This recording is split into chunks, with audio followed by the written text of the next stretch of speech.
Bismillahirrahmanirrahim. Innal hamdalillah nahmaduhu wa nasta'inuhu wa nastaghfiruh wa na'udzu billahi min shururi anfusina wa min sayyiati a'malina. May yahdihillahu fala mudhillalah wa may yudlil fala hadiyalah. Asyhadu an la ilaha illallah wahdahu la syarikalah wa asyhadu anna Muhammadan abduhu wa rasuluh sallallahu alaihi wa ala alihi wa sahbihi wa man ittaba'a hudahu ila yaumiddin, amma ba'd. Ikhwani fiddin, saudaraku kaum muslimin yang semoga dimuliakan oleh Allah Subhanahu wa taala. Alhamdulillah, puji syukur kita panjatkan kepada Allah atas segala nikmat yang telah Allah Subhanahu wa taala anugerahkan kepada kita semua. Sehingga di pagi hari ini kembali Allah Subhanahu wa taala pertemukan kita dalam majelis ilmu, yakni dalam kajian membahas kitab Syarah Aqidah Al-Wasithiyah yang disusun oleh Fadilatul Syekh Shalih Al-Fauzan hafizahullahu taala. Ikhwani fiddin rahimani wa rahimakumullah. Kita masih membahas tentang perkara-perkara yang terjadi pada hari kiamat nanti. Ini perkara-perkara yang wajib untuk diimani oleh setiap muslim dan muslimah. Pada pertemuan yang terakhir telah kita sebutkan bagaimana kengerian di Yaumul Mahsyar, di mana matahari didekatkan kepada manusia seukuran 1 mil. Ya. Dan telah kita jelaskan juga terdapat perbedaan penafsiran tentang 1 mil di sini. Apakah dia 1 mil jarak perjalanan atau 1 mil, yakni mil alat yang dipergunakan untuk bercelak. Namun kedua-duanya menunjukkan bahwa matahari itu sangatlah dekat. Ya, sangatlah dekat dengan manusia. Nah, ketika itu ya mereka berkeringat sampai ada di antara mereka yang tenggelam dalam keringatnya. Menunjukkan kengerian hari tersebut. Ya, dan kadar keringat ini sesuai dengan amalan soleh seseorang. Ya, ketika dia amalan solehnya istilahnya mendominasi, maka insya Allah dia akan terselamatkan, ya, atau dalam keadaan yang keringatnya tadi tidak sampai kemudian menenggelamkan dia. Bahkan ada di antara hamba-hamba yang dipilih oleh Allah Subhanahu wa taala mendapatkan naungan dari Allah Subhanahu wa taala, sehingga tidak memudaratkan keberadaan matahari yang dekat ya dengan manusia ketika itu. Baik, kemudian kita beralih ke pembahasan yang baru, ya. Syekhul Islam Ibnu Taimiyah rahimahullahu taala dalam matan Al-Aqidah Al-Wasithiyahnya, beliau kemudian berpaling pada pembahasan al-mizan, yaitu timbangan amalan. Kata beliau, wa tuzanu biha, ya, al-a'mal, fatun sabu al-mawazin wa tuzanu biha a'malul ibad. Kata Syekhul Islam Ibnu Taimiyah rahimahullah, kemudian ditegakkanlah timbangan-timbangan, kemudian dengan timbangan-timbangan tersebut ditimbanglah amalan-amalan para hamba. Ya. Kata Syekh Shalih Al-Fauzan dalam syarahnya, wa mimma dzakara fi hadzal yaum aw wa mimma dzukira fi hadzal yaum qauluhu wa tunsabul mawazin wa tuzanu bihal a'mal. Termasuk perkara yang disebutkan dalam hari ini, pada hari ini, yakni pada hari kiamat, adalah ucapannya Syekhul Islam Ibnu Taimiyah rahimahullah. Kata beliau, dan ditegakkanlah timbangan-timbangan, ya, dan lalu ditimbanglah amalan-amalan para hamba. Ya. Wa tunsabul mawazin. Qala al-mawazinu jam'ul mizan. Jam'u mizan. Mawazin ini merupakan jamak dari mizan, timbangan. Ya. Wa huwa alladhi tuzanu bihi al-hasanatu was-sayyi'at. Yang dimaksud dengan timbangan di sini adalah timbangan yang menimbang kebaikan dan keburukan. Ya, jadi timbangan di sini adalah timbangan untuk menimbang, ya, amalan seorang hamba, apakah dia lebih banyak amalan kebaikannya atau dia didominasi dengan amalan keburukan. Qala wa huwa mizanun haqiqiyyun lahu nisanun wa kiffatan. Dan mizan di sini, timbangan di sini adalah timbangan yang hakiki. Dia memiliki lisan dan 2 anak timbangan, ya. Jadi timbangan ada kanan kirinya, ya. Ada 2 anak timbangan, yang satu untuk menaruh amalan kebajikan, yang satu untuk menaruh amalan keburukan. Kemudian di tengah-tengahnya ada lisan yang menunjukkan dia condong kemana. Ya, di tengah-tengahnya ada lisan yang menunjukkan dia condong kemana.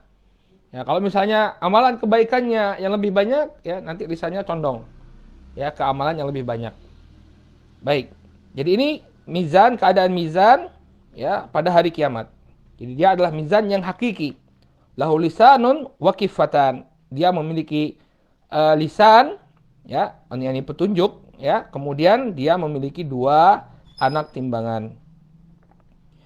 Qala wa huwa min umuril akhirah wa nu'minu bihi kama jaa wa la nabhathu an kaifiyatihi illa ala dawi ma warada minan nusus. Dan yang namanya timbangan amalan ini dia merupakan perkara akhirat. Ya, sehingga kita beriman sebagaimana yang datang dan kita tidak mencari tahu bagaimana, ya, tidak membahas tentang bagaimana bentuknya, ya, kecuali dengan apa yang disebutkan dalam nas-nas. Jadi tidak boleh kemudian seseorang menggambarkan timbangan tersebut ya keluar dari apa yang disampaikan di dalam nas. Misalnya dia mengatakan tinggi mizan itu sekian meter ya, anak timbangannya luasnya seluas apa ya, misalnya dia gambarkan seperti itu padahal tidak datang dalam nas. Maka ini tidak boleh. Ya, maka ini tidak boleh. Kenapa? Karena yang namanya mizan ini adalah amrul akhirah, perkara di akhirat yang kita tidak mengetahuinya kecuali melalui pengkhabaran ya nas-nas Al-Qur'an dan juga sunnah Nabi Shallallahu Alaihi Wasallam. Maka di luar itu ya tidak boleh kemudian mengada-ada ya, misalnya mengatakan bahwa timbangannya terbuat dari emas kemudian dihiasi dengan berlian-berlian ya. Ini kalau misalnya tidak ada dalilnya, tidak boleh kemudian seseorang mengada-ada. Ya, tidak boleh seseorang kemudian mengada-ada apa yang tidak disebutkan di dalam nas. Ya. Kemudian apa tujuannya? Barakallahu fikum adanya mizan ini. Ya, mungkin seseorang bertanya, bukankah Allah Subhanahu wa taala sudah mengetahui amalan kita? Kenapa kemudian kok ada penimbangan amalan? Kata beliau, wal hikmatu fi waznil a'mal idharu maqadiriha liyakunal jaza bihasabiha. Dan hikmah dari penimbangan amalan ini adalah untuk menunjukkan kedudukan amalan tersebut. Ya, bahwa amalan kita itu memiliki kedudukan nanti di akhirat. Ya. Kalau tidak ditimbang, ya kita tidak mengetahui bagaimana kedudukan amalan itu. Tapi setelah kita ditimbang nanti amalannya pada hari kiamat nanti ya, kita baru menyadari ternyata amalan-amalan tersebut ya memiliki kedudukan yang sangat penting bagi keselamatan kita di akhirat. Ya, inilah hikmah mengapa timbangan amalan itu ada. Mungkin sebagian orang mengatakan, ya untuk apa? Untuk apa ada timbangan amalan? Bukankah Allah sudah mengetahui apa yang kita lakukan? Allah Subhanahu wa taala tahu mana siapa yang didominasi dengan amalan kebaikan, siapa yang amalan kebaikannya itu lebih berat daripada amalan keburukannya. Allah tahu itu semua. Lantas kenapa Allah Subhanahu wa taala mengadakan timbangan pada hari kiamat? Untuk menunjukkan diantaranya, untuk menunjukkan kepada manusia bahwa amalan ini memiliki kedudukan yang sangat penting di akhirat. Ya. Agar kelihatan, ternyata timbangan amalan kebaikan saya lebih banyak, alhamdulillah. Untuk menunjukkan ada orang yang tidak mau beramal, maka amalan keburukannya lebih mendominasi. Kelihatan di timbangan amalan tersebut. Ya, ini jawaban bagi orang yang bertanya mungkin tentang apa fungsi timbangan tadi. Kalau misalnya Allah Subhanahu wa taala sudah mengetahui ya tentang amalan-amalan kita, kadar amalan-amalan kita. Qala liyakunal jazaa'u bihasabiha. Dan juga agar balasan itu tergantung dengan perhitungan ya, timbangan amalan tadi. Ya, jadi tampak betul keadilannya Allah Subhanahu wa taala. Kenapa engkau diazab? Coba lihat timbangan amalanmu. Ya, ternyata engkau tidak memiliki amalan soleh, kalah amalan solehmu dengan amalan keburukanmu sehingga engkau dihukum. Tampak keadilannya Allah Subhanahu wa taala dengan penimbangan amalan. Ya, sehingga balasan yang akan diterima oleh seseorang ini sudah terlihat di timbangan amalannya. Qala faman sakulat mawazinuhu Ya, ay rujihat hasanatuhu ala sayyi'atih faulaika humul muflihun. Ya, ay al-faizuna wan najuna minan nar al-mustahiquna lidukhulil jannah. Maka barang siapa yang berat timbangan amalannya, maksudnya adalah lebih berat kebaikannya daripada keburukannya, faulaika humul muflihun. Maka dia ini adalah orang-orang yang berjaya, orang-orang yang meraih kemenangan. Ya, wan najuna minan nar, dan selamat dari api neraka. Al-mustahiquna lidukhulil jannah, dan dia berhak untuk masuk ke dalam surga. Dan dia berhak untuk masuk ke dalam surga. Ya. Nah, ini hikmahnya. Kenapa Allah tampakkan timbangan tersebut? Ya, agar kelihatan betul. Orang yang lebih berat timbangan amalan kebaikannya, dia berhak untuk masuk surga. Baik. Qala wa man khaffat mawazinuhu ay thaqulat sayyi'atuhu ala hasanatihi faulaika alladziina khasiru anfusahum ay khabu wa saru ila nar fi jahannam khalidun ay makithuna finnar. Adapun orang-orang yang ringan timbangan amalan kebaikannya, ya, yang dimaksud di sini adalah yang lebih berat keburukannya daripada kebaikannya. Thaqulat sayyi'atuhu ala hasanatih. Lebih berat keburukannya daripada kebaikannya. Faulaika alladziina khasiru anfusahum. Maka mereka inilah orang-orang yang rugi. Ya, yang dirinya merugi. Wasaru ilan nar, dan mereka ini akan dimasukkan ke dalam api neraka, fi jahannam khalidun. Mereka kekal abadi di dalam api neraka jahannam, ay makithuna finnar, tinggal di sana. Dan sudah pernah kita jelaskan ya, bahwa makna khalidun, ya, apabila dia seorang kafir, seorang yang kafir, ini maknanya adalah kekal abadi di dalam neraka jahannam. Namun apabila dia seorang mukmin, maka dia masih memiliki kebaikan imannya.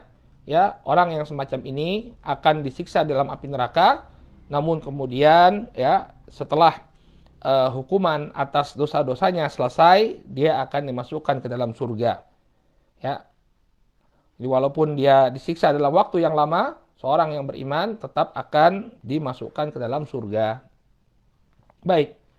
Ini adalah keadaan atau tentang, ya, ini penggambaran tentang timbangan amalan. Sehingga nanti amalan itu akan ditimbang, ya, kemudian ini menjadi bukti atau menjadi menjadi bukti keadilan Allah Subhanahu wa taala bahwa tidaklah ada orang yang dihukum melainkan setelah diadili terlebih dahulu. Melainkan setelah ditimbang terlebih dahulu amalan kebaikan dan amalan keburukannya. Kemudian kata Syekh Shalih Al-Fauzan, wasyahidu minal ayatil karimah anna fiha itsbatal mawazin, ya, wal wazna yaumal qiyamah. Syahid dari ayat ini bahwa di dalamnya terdapat penetapan adanya timbangan-timbangan amalan. Demikian juga di dalamnya terdapat penetapan, ya, penimbangan amalan tersebut pada hari kiamat. Ya, jadi bukan hanya hiasan saja timbangan amalan tersebut, tapi dipakai untuk menimbang amalan-amalan manusia. Qala waqad warada dzikrul wazni wal mawazin fi ayatin katsirah minal Qur'an. Dan telah warid atau telah disebutkan, ya, penimbangan amalan serta timbangan-timbangan amalan ini dalam ayat yang sangat banyak sekali di dalam Al-Qur'an.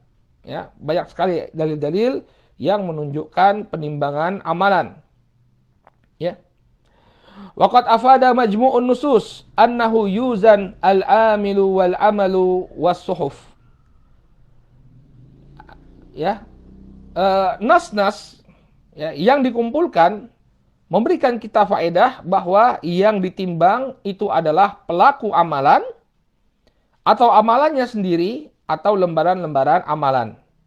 Wala munafata bainaha, dan tidak ada kontradiksi antara, ya, pengkhabaran-pengkhabaran tersebut.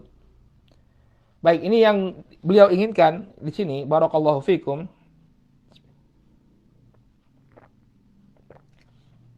Beliau ingin menunjukkan, ya, bahwa dalil-dalil yang berkenaan dengan penyebutan penimbangan amalan, ya, ini terkadang menyebutkan bahwa yang ditimbang itu adalah al-amil. pelakunya. Dan terkadang disebutkan juga dalam dalil bahwa yang ditimbang itu adalah amalannya sendiri. Ya. Dan juga disebutkan dalam dalil bahwa terkadang yang ditimbang itu adalah lembaran-lembaran atau catatan-catatan amalan kita. Dan ini tidak kontradiksi. Artinya bisa saja ada orang yang ditimbang badannya. Ada orang yang ditimbang amalannya. Ada orang yang ditimbang catatan amalannya. Ya. Walaupun para ulama memiliki mentarjih ya, ada yang lebih mendominasi. Seperti kalau saya tidak salah Syekh Muhammad bin Shalih Al-Utsaimin rahimahullahu taala, beliau lebih menguatkan bahwa yang ditimbang itu adalah amalan. Hanya saja kata beliau terkadang Allah ingin menunjukkan ya kepada hamba-hambanya sehingga Allah Subhanahu wa taala menimbang badan seseorang yang gemuk tapi tidak ada amalannya dan seorang yang kurus tapi amalannya itu berat. Dan terkadang Allah juga menampakkan penimbangan amal tersebut dengan catatan amalan. Tapi hukum asalnya kata Syekh Muhammad bin Shalih Al-Utsaimin dalam Syarah Aqidah Al-Wasithiyah, yang ditimbang itu adalah amalan. Ya. فَمَنْ يَعْمَلْ مِثْقَالَ ذَرَّةٍ خَيْرًا يَرَهُ وَمَنْ يَعْمَلْ مِثْقَالَ ذَرَّةٍ شَرًّا يَرَهُ. Barang siapa yang melakukan amalan ya sebesar zarrah, maka dia akan melihat amalan tersebut. Artinya apa? Amalan yang akan ditimbang nanti. Ya. Kemudian dalil yang dipergunakan atau dalil yang menjadi dasar para ulama yang mengatakan bahwa yang ditimbang itu adalah amil, yaitu pelakunya. Pelaku amalan itu adalah sebuah hadis yang diriwayatkan oleh Al-Imam Al-Bukhari dan Muslim dari sahabat Abu Hurairah radhiyallahu taala anhu. Ya. Nabi sallallahu alaihi wasallam bersabda, "Innahu la ya'tir rajulul azim as-samin yaumal qiyamah ya la yazinu indallahi janaha ba'udah." Kata Rasul sallallahu alaihi wasallam, ini dalil yang menunjukkan bahwa yang timbang itu adalah pelaku amalan. Ya. Yang dalil yang menunjukkan bahwa yang ditimbang itu adalah pelaku amalan. Hadis riwayat Al-Bukhari dan Muslim dari sahabat Abu Hurairah, Nabi mengatakan, "Innahu la ya'tir rajulul azim as-samin." Sesungguhnya nanti akan didatangkan seorang laki-laki yang besar dan gemuk yaumal qiyamah, pada hari kiamat nanti. La yazinu indallahi janaha ba'udah. Namun beratnya tidaklah setara dengan apa? Janaha ba'udah. Tidak lebih berat daripada sayap ba'udah, seekor nyamuk. Ya. Jadi ada orang yang badannya besar, kemudian tubuhnya gemuk. Harusnya kan kalau ditimbang berat timbangannya. Namun ternyata di sisi Allah Subhanahu wa taala ketika ditimbang, berat badannya tersebut tidaklah melebihi dari ya selembar sayap nyamuk. Nah, ini yang menunjukkan bahwa yang ditimbang itu terkadang adalah apa? Pelaku amalan. Ya, pelaku amalan. Demikian juga kisahnya Abdullah bin Mas'ud radhiyallahu taala anhu. Kisahnya Abdullah bin Mas'ud ketika beliau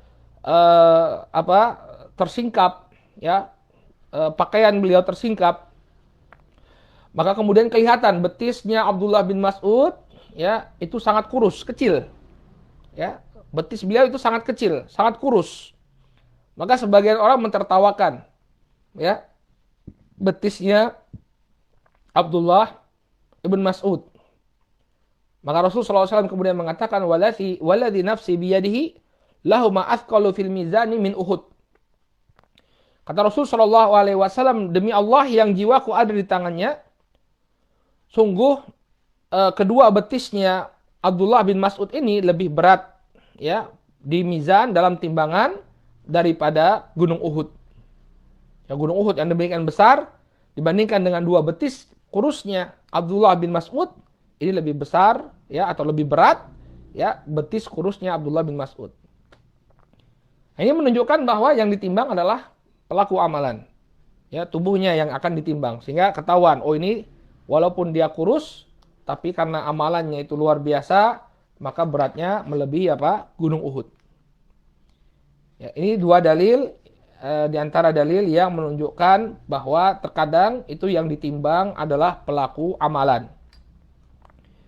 Kemudian juga wal amalu, ya. Yang kedua amalan, ya. Ini yang kita katakan tadi bahwa ini yang lebih kuat ya, bahwa mayoritasnya itu yang ditimbang adalah amalan.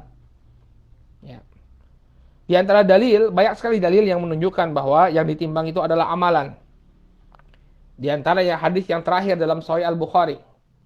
Hadis yang terakhir dalam Sahih Al-Bukhari dan diriwayatkan juga dalam Sahih Muslim dari Abu Hurairah radhiyallahu taala anhu, ya, Nabi SAW mengatakan kalimatani habibatani ila rahman khafifatani ala lisan thaqilatani fil mizan subhanallahi wa bihamdih subhanallahil azim. Nabi SAW mengatakan kalimatan habibatani ila rahman. Ada dua kalimat yang lebih dicintai, yang sangat dicintai oleh Ar-Rahman, yakni Allah Subhanahu wa taala. Khafifatani 'ala lisan. Dia ringan di lisan, sangat mudah untuk mengucapkannya. Tsaqilatani fil mizan, tapi berat di timbangan amalan. Ya. Jadi ini yang ditimbang apa? Amalannya tadi, ucapannya tadi. Apa ucapannya? Subhanallahi wa bihamdih, subhanallahil azim. Kalimat yang pertama subhanallah wa bihamdih, kalimat yang kedua subhanallahil azim. Dua kalimat ini ya, ketika seseorang mengucapkannya, maka amalannya ini nanti akan ditimbang. Ya, tsaqilatani fil mizan. Akan berat di timbangan amalannya nanti. Ya. Ini apa? Menunjukkan bahwa yang ditimbang itu adalah amalan. Ya, yang ditimbang itu adalah amalan. Kemudian juga di antara dalil yang menunjukkan bahwa amalan itu ditimbang adalah hadis yang diriwayatkan oleh Imam Tirmidzi dari Abu Darda tentang akhlak mulia yang dimiliki oleh seorang hamba. Bahwa akhlak yang mulia yang ada pada seorang hamba ini kalau ditimbang, ya, dia tidak ada amalan yang lebih berat daripada akhlak yang mulia ini. Kata Rasul sallallahu alaihi wasallam, "Ma min syai'in yudha'u fil mizan athqalu min husnil khuluq." Kata Rasul sallallahu alaihi wasallam, tidak ada sesuatu apapun yang ketika diletakkan di mizan ini lebih berat daripada akhlak yang mulia. Ya, ini lebih berat daripada akhlak yang mulia. Ini juga menunjukkan kepada kita bahwa yang ditimbang itu adalah amalan. Ketika seseorang menghiasi dirinya dengan akhlak yang mulia, maka ini akan memperberat timbangan amalannya. Kemudian dalil yang menunjukkan bahwa terkadang yang ditimbang itu adalah lembaran atau catatan-catatan amalan. Ya, kata beliau wasuhuf, demikian juga yang ditimbang itu adalah lembaran atau catatan amalan. Ya, dalilnya adalah hadis sahibul bitaqah. Sahib al-bitaqah, yakni orang yang memiliki kartu. Ya, disebutkan dalam hadis ada seseorang yang dia dibentangkan padanya, ya, dibentangkan padanya catatan-catatan keburukan sepanjang mata memandang, yang ada hanya catatan keburukan saja. Ya, ada gulungan-gulungan, 99 gulungan catatan amalan, semuanya keburukan. Maka kemudian orang ini merasa dirinya celaka, tidak memiliki kebaikan sedikit pun. Maka ternyata dia memiliki sebuah catatan yang tercatat dalam sebuah kartu. Kartu artinya apa? Kecil sekali ya. Ya, suatu lembaran yang kecil sekali, kartu. Kemudian di kartu tersebut tertulis la ilaha illallah. Ya, artinya dia mentauhidkan Allah Subhanahu wa taala. Tercatat dalam kartu tersebut dia mentauhidkan Allah Subhanahu wa taala. Kemudian ditimbang catatan keburukan tadi dengan kartu yang bertuliskan la ilaha illallah. Ya, kemudian apa? Ternyata lebih berat timbangan catatan yang bertuliskan la ilaha illallah tadi. Nah, ini yang dijadikan dalil oleh para ulama bahwa terkadang yang ditimbang itu adalah ya catatan amalan seorang hamba, dan ini tidak ada kontradiksi sama sekali. Ya, bisa jadi semuanya ditimbang atau bisa jadi terkadang ada orang yang ditimbang amalannya, ada yang ditimbang berat badannya, ada yang ditimbang catatan amalannya. Ya, yang demikian tidaklah saling ya bertabrakan. Nah, fal jami'u yuzan, maka semuanya ditimbang. Ya. Walakin al-i'tibara min ats-tsaqli wal khiffati yakunu bil amal, ya, bil amali nafsihi, la bi dzatil amil wala bis sahifah. Ya, akan tetapi yang menjadi i'tibar, artinya yang menjadi standar, ya, untuk menentukan berat atau ringannya timbangan tersebut adalah amalan. Ya, bukan berat tubuh sang pelaku amalan, si pelaku amalan atau catatan amalannya. Kalau kita lihat tadi kan 99 lembaran gulungan keburukan dengan apa? Dengan satu bitokoh, ya, tentunya kalah harusnya, ya. Tapi ternyata karena amalan tadi, karena dia betul-betul menjaga tauhidnya, ya, ternyata itu lebih berat daripada gulungan-gulungan timbangan, gulungan-gulungan lembaran keburukan tadi. Sehingga beliau ingatkan di sini, ya, as-saqlu wal khifatu yakunu bil amal nafsihi. Berat atau ringannya timbangan ini sesuai dengan amalannya tadi. Yang menjadi standar adalah amalannya, bukan lembaran-lembaran atau banyaknya lembaran-lembaran catatan atau berat badan si pelaku amalan. Wallahu a'lam. Ya, ini yang lebih dikuatkan juga, ya. Tampaknya beliau menguatkan bahwa yang menjadi inti tentunya adalah amalan. Hanya saja terkadang Allah Subhanahu wa taala ada yang ingin Allah tunjukkan, sehingga sebagian orang ditimbang berat badannya, ya, sebagian lagi ditimbang catatan amalannya. Kemudian beliau berpaling atau beralih pada pembahasan golongan yang menolak adanya timbangan. Ini orang-orang Al-Mu'tazilah. Ya. Orang-orang Mu'tazilah mereka menolak keberadaan timbangan. Kata mereka timbangan ini mereka takwil. Ya, yang dimaksud dengan timbangan ini adalah keadilan. Ya, bukan penimbangan amalan, tidak, tapi keadilan, kata Al-Mu'tazilah. Kata beliau, waqad ta'awwala al-Mu'tazilatu nususa fi dzalika ala anna al-murada bil wazni wal mizani al-adl. Ya, golongan Mu'tazilah telah mentakwil, ya, telah menyimpangkan nas-nas, ya, bahwa yang dimaksud dengan penimbangan dan yang dimaksud dengan timbangan di sini adalah keadilan. Ya, jadi mereka menolak adanya timbangan amalan. Kata mereka, ya, yang dimaksud dengan timbangan amalan ini adalah keadilan. Qala wa hadza ta'wilun fasidun mukhalifun lin nususi wa ijma'is salafil ummah wa a'immatiha.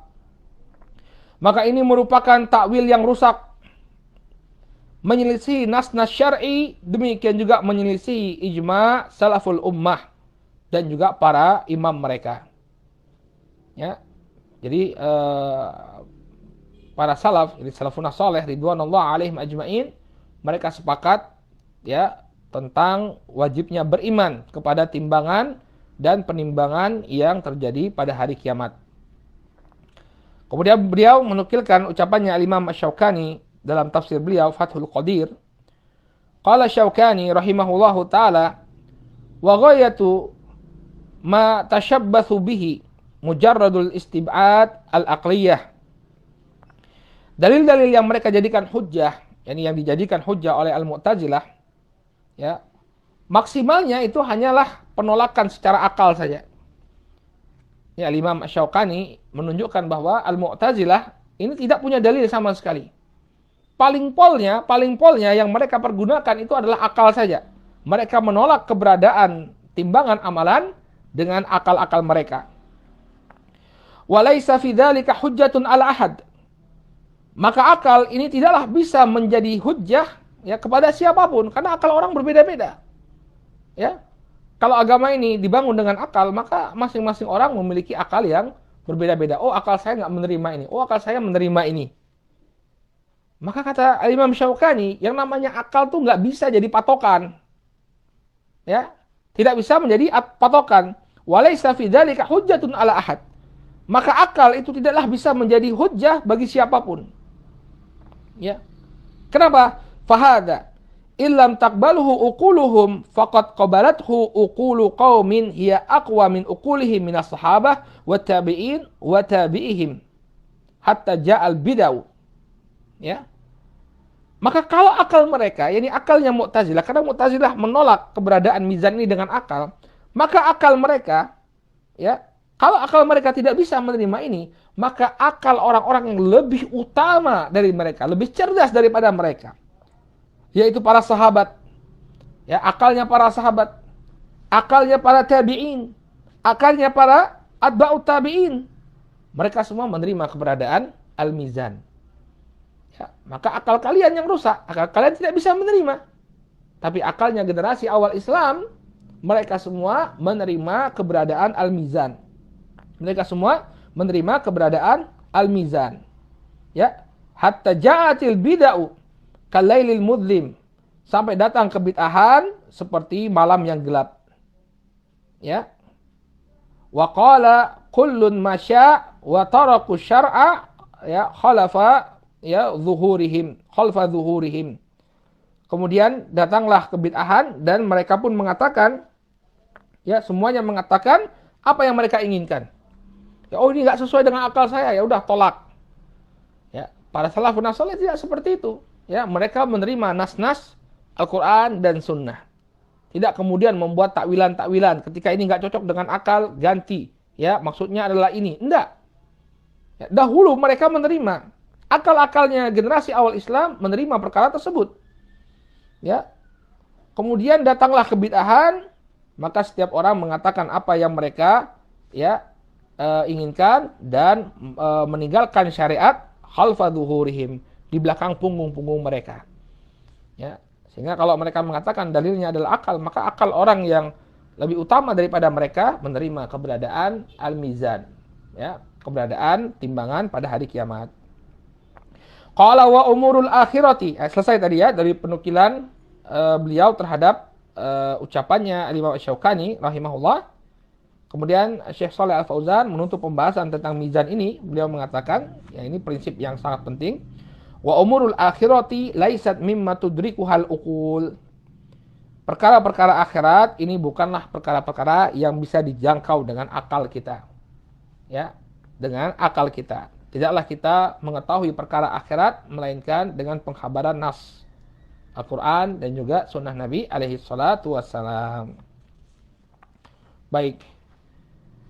Kita cukupkan dulu pembahasan kita sampai di sini. Insyaallah kita akan masih membahas tentang kejadian-kejadian pada hari kiamat. Ya, besok kita akan sebutkan tentang ditampakkannya catatan-catatan amalan ya. Ditampakkannya catatan-catatan amalan kita. Baik, nakifilahuna, kita cukupkan dulu pelajaran kita di pagi ini sampai di sini. Mudah-mudahan bermanfaat. Subhanakallahumma wa bihamdika asyhadu an la ilaha illa anta astaghfiruka wa atubu ilaik. Assalamualaikum warahmatullahi wabarakatuh.